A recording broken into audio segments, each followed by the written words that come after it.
वर्ष का सबसे बड़ा फोर्ट है, लिविंग फोर्ट है। इस फोर्ट के अंदर अभी भी लगभग 5 से 7 हजार की पॉपुलेशन रहती है। जमीन लेवल से 580 फीट इसका हाइट है, जो आप चढ़ के आए।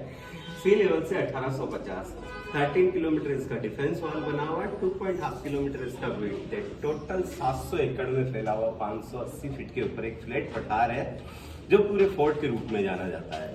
3 पार्ट के अंदर बना हुआ है। अगर इसका सैटेलाइट या ड्रोन से अपन पिक्चर लेते हैं तो फिश होती है ना, मछली उस आकार का दिखाई देता है ऊपर से। 3 पार्ट के अंदर फिश मछली उस आकार का दिखाई देता है ऊपर से। ड्रोन से अगर इसका सैटेलाइट से पिक्चर लेते तो 3 पार्ट के अंदर बना हुआ है। एक पार्ट के अंदर आम पब्लिक रहती है, मिडिल पार्ट के अंदर पैलेस और टेम्पल्स बने हुए हैं। थर्ड पार्ट इसका फॉरेस्ट का पार्ट है, जो उस जमाने में राजा महाराजाओं में जो पालतू जानवर होते थे जिनको चढ़ने के लिए रखा जाता था, जिसको हिंदी में चारागाह बोला जाता है। इस फोर्ट की स्थापना की थी 5th सेंचुरी में, 1500 साल पहले चित्रांगदा मौर्य ने, इसलिए इसका नाम चित्तौड़गढ़ है। चित्रांगदा मौर्य डायनेस्टी से बिलोंग करते थे। अशोक महान का नाम सुना होगा आपने, उनके वंशज थे। वहाँ काफी नरसंहार हुआ, बहुत सारी पब्लिक लेके यहाँ आए। जब उन्होंने इस पहाड़ी का सर्वे किया तो इसी फोर्ट के अंदर 84 ऐसे नेचुरल वाटर टैंक है, तालाब है, जिनके अंदर पूरे साल भर तक बरसात का पानी भरा रहता है। तो उनको लगा यहाँ आदमी रह सकते हैं, उन्होंने इसके चारों तरफ परकोटा बनाया, यहाँ अपना साम्राज्य स्थापित कर दिया था। 5th सेंचुरी से लेकर 8th सेंचुरी एंड तक 300 साल तक यहाँ मौर्य डायनेस्टी ने राज किया था। उसके बाद गुजरात के बप्पा रावल, जो अहमदाबाद के पास में इंडियर घराना है, वो यहाँ के सेनापति हुआ करते थे। उन्होंने मौर्य डायनेस्टी के आखिरी शासक थे मान मौर्य, उनको हरा के ये फोर्ट कैप्चर कर लिया था। फिर 1565 तक ये मेवाड़ स्टेट की कैपिटल रहा था। बाद में जब हमले ज्यादा होने लग गए तो उदय सिंह जी, जो महाराणा प्रताप के पिताजी थे, उन्होंने इसकी कैपिटल चेंज करके उदयपुर सेटल कर दी, इसलिए उसका नाम उदयपुर है। लास्ट अटैक ये किया था अकबर ने 1568 के अंदर, उसने इसको पूरा डैमेज कर दिया। तो ये पूरा रूइंग्स फोर्ट है, खंडर फोर्ट है। यहाँ देखने का कम है, सुनने और समझने का ज्यादा है। उस समय अपना देश गुलाम था, देश आजाद हुआ। 1952 के अंदर ASI department, archaeological survey of India की स्थापना हुई थी। वो इन सब मोन्यूमेंट का देख रेख कर रहे हैं। अभी इसको यूनेस्को वालों ने हायर करके रखा हुआ है, वर्ल्ड हेरिटेज के अंदर है। हिंदुस्तान के अंदर 32 ऐसे चिन्हित स्थान है जिनको विश्व धरोहर के रूप में माना जाता है। उसमें चित्तौड़गढ़ का भी नाम आता है। 9वीं शताब्दी से लेकर 1565 तक का जो इतिहास है, बहुत गौरवान्वित इतिहास है। चित्तौड़गढ़ को शक्ति, भक्ति, त्याग और बलिदान की धरती के नाम से जाना जाता है। शक्ति, महाराणा सांगा का नाम सुना होगा आपने, जिनके बचपन से एक आंख नहीं थी, एक हाथ नहीं था, शरीर में 80 जगह घाव लगे हुए थे, युद्ध करने जाते थे और सबसे आगे वो रहते थे। 1527 में बाबर के साथ युद्ध करते हुए खानवा के युद्ध में उनकी मृत्यु हो जाती है। भक्ति जो मीराबाई ने की थी, कृष्ण भक्त मीरा, उनकी भी शादी यही हुई थी कुंवर भोज के साथ। नेक्स्ट पॉइंट क्या हुआ बच्चों, घूमा आप लोग? तो शादी यहाँ हुई थी उनकी। नेक्स्ट पॉइंट अपना मीरा मंदिर रहेगा, जहाँ मीराबाई को जहर दिया था। बलिदान पन्ना धाय ने दिया था अपने बेटे चंदन का उदय सिंह जी को बचाने के लिए। वर्ल्ड की सबसे इमोशनल स्टोरी है, जहाँ एक सेविका ने अपने स्वामी के बेटे को बचाने के लिए अपने बेटे का बलिदान दे दिया था। पन्ना धाय नहीं होती तो उदय सिंह जी नहीं होते, और उदय सिंह जी नहीं होते तो महाराणा प्रताप भी नहीं होते।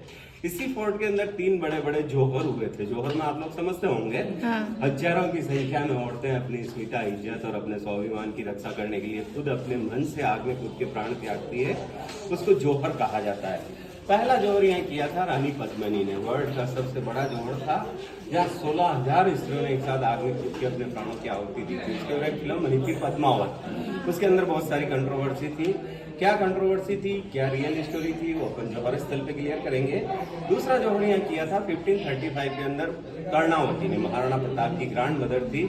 उस समय इस फोर्ट के अंदर लगभग 13,000 स्त्रियों ने जौहर किया था। लास्ट जौहर यहाँ हुआ था 1568 में। इसकी कैपिटल चेंज करने के बाद भी अकबर ने यहाँ धोखे से हमला कर दिया था।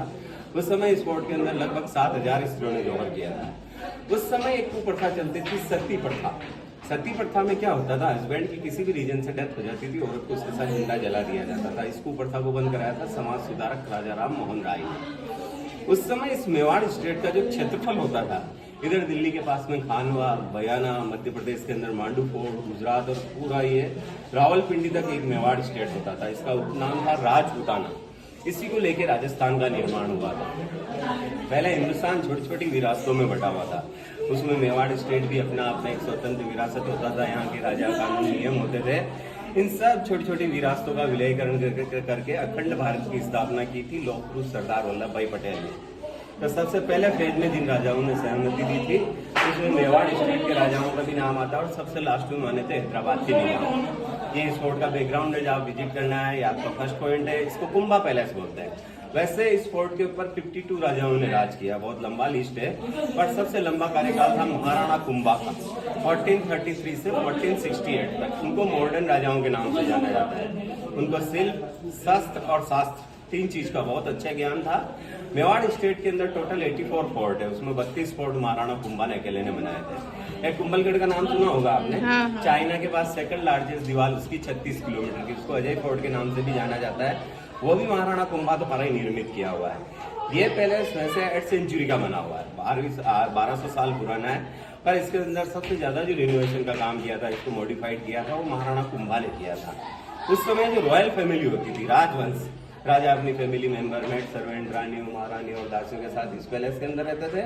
आम सैनिकों के लिए पूरा गांव बना हुआ था, जहां उस समय लगभग 30 से 40 हजार सैनिक रहते थे।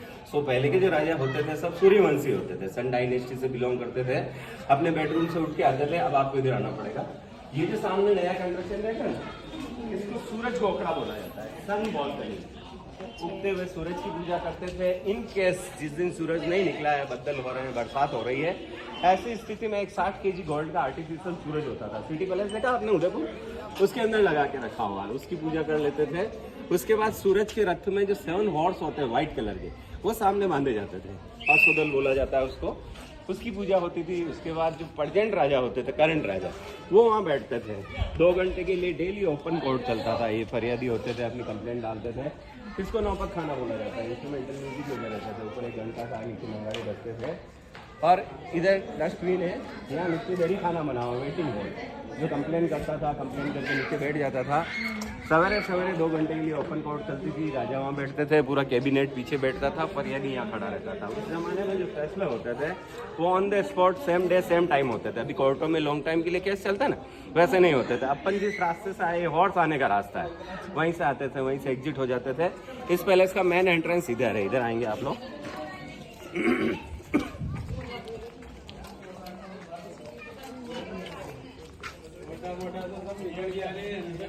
हाँ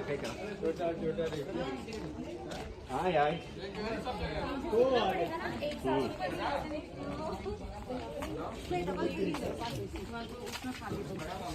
ये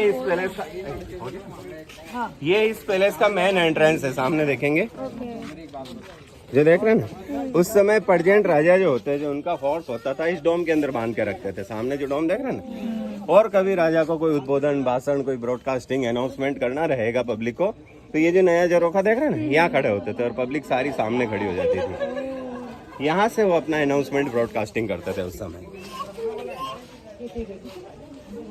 वहाँ पे बता रहा है उस समय इस पैलेस की जो लंबाई होती थी वो लगभग यहाँ से 1.5 किलोमीटर आगे तक होती थी, 1.5 किलोमीटर।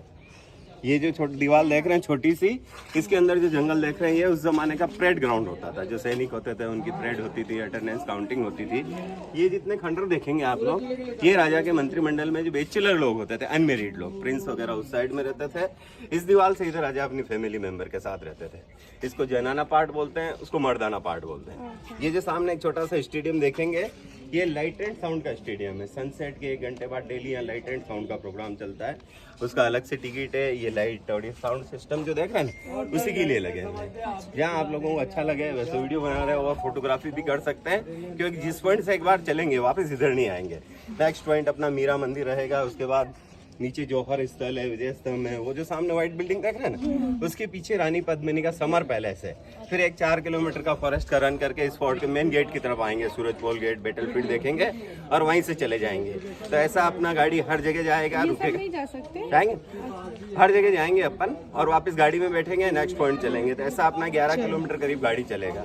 जिस पॉइंट से एक बार निकल जाएंगे वापस इधर नहीं आएंगे। और किसी को कुछ पूछना है, कोई जानकारी चाहिए तो यहाँ ले लेंगे।